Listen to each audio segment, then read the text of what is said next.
is really the waggle, just the move of trying to set yourself in here and relax a little bit, just to feel a little bit of the swing, to feel like you're setting your hands, to feel like you're setting your arms, and basically making a miniature golf swing.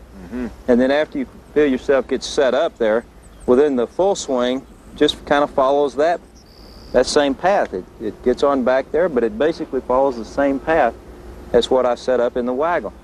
And so when you get up there, now it's just a question of just starting everything back together. I notice your feet are moving. All the time. You know. Basically, I don't want any part of my body to ever become static. I want to be like an athlete, move. Yeah. You know, I don't want to get in a lethargic position where I'm just there not doing anything. I become lazy. I want to be ready to move. And you know, as a shortstop would be out there moving, you know, or a tennis player always moving their feet, always ready to go. You know, you're ready to move. You're not getting in a position where you can swing. If you're not staying active. Since you know you hear so much about not moving in golf. Well, you know, not swaying, not moving off of your center. Yeah, and I think that's some erroneous not teaching. Moving your head. Because it seems like that a lot of times in the pro-ams, we see guys that get up there and you know, the first thing they do is they'll hit a few shots and pretty soon they'll find themselves topping the ball, not getting it up in the air, and they say, oh my goodness, I have to stay down. And so the next thing they do is they say, all right, I got to get my head down. And you know, so pretty soon they've got their head down like this, and they make a swing, and they top it or miss it, and their head has stayed down. One of his buddies comes up to him and he says, well, my goodness, you know, what you need to do is keep your left arm straight.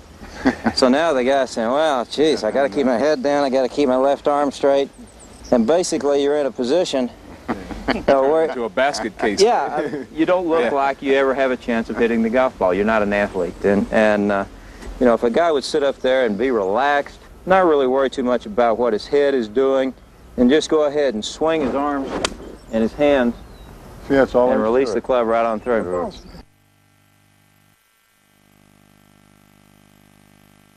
Be in the fingers and held very lightly. The V formed by the thumb and the forefinger of the left hand should point between the chin and the shoulder. The right hand is placed very lightly on the club, also forming a V that points between the chin and the shoulder. Fred uses a conventional grip, with the V's pointing between his chin and shoulder. Once again, the grip is light and comfortable. Now we can look at Fred's timing and tempo from different views.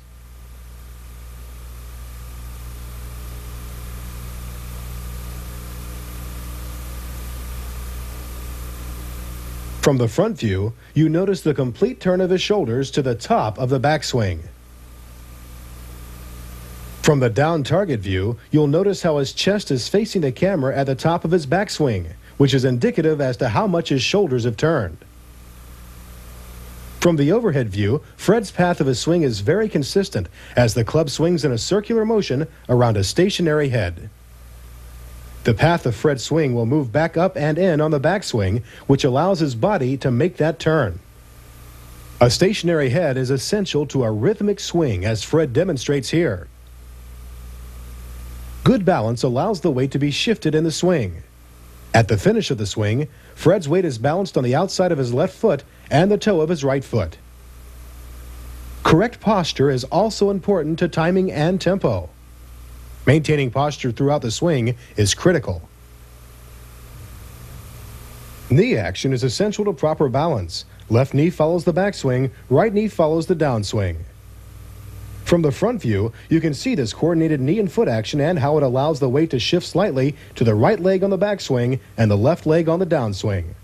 Standing over the ball, you can see Fred is in a relaxed, tension-free position, which allows him to swing so freely.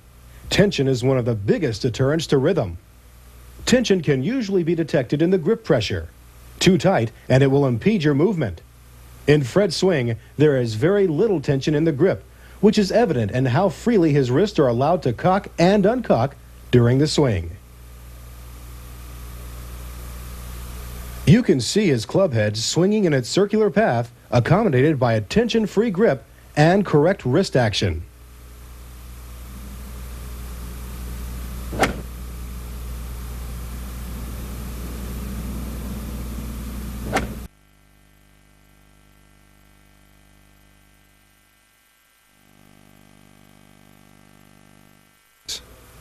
Davis uses the conventional overlap grip, held mostly in the fingers. This helps set up a good posture position. Well balanced on the balls of the feet is the first consideration. A slight flex of the knees and a good bend from the hips allow for the proper arm hang. This posture position is the foundation for a good swing motion.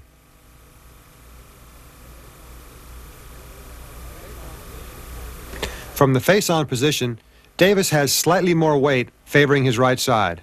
This is accomplished by kicking in the right knee slightly and tilting the upper body to the right.